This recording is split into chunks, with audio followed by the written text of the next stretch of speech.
In this video, I'm going to illustrate the use of multiple kernels that are available. I've been primarily working with Python, and you can see this notebook is a Python kernel, which you can see from the symbol here and the Python 3 label there. But I can change my kernel to, in this case, we've got 4 different kernels available. So I can switch to Python 2, I could switch to R, I could switch to Julia.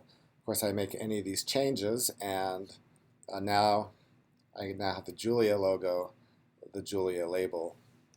My code will no longer work because it's recognizing what I'm trying to do, that I'm trying to do in IPython magic, unrecognized.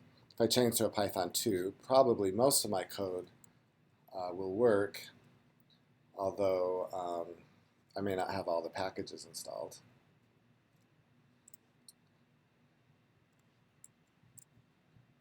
So I don't have that installed.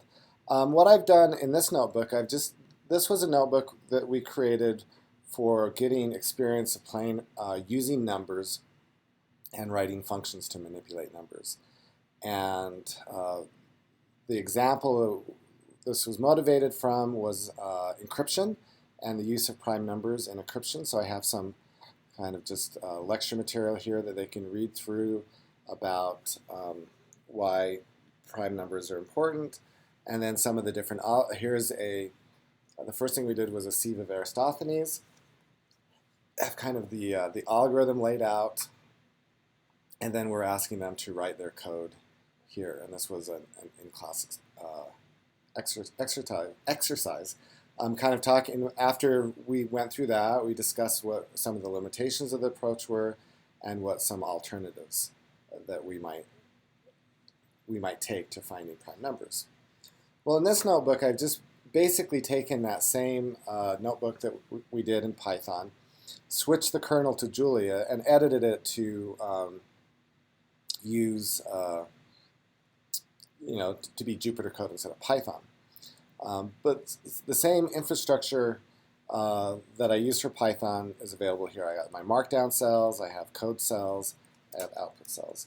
Now the ecosystem for Julia and R is not as well developed as it is for IPython in terms of the number of tools that are available for me to use. For instance, IPython has a function to embed YouTube videos.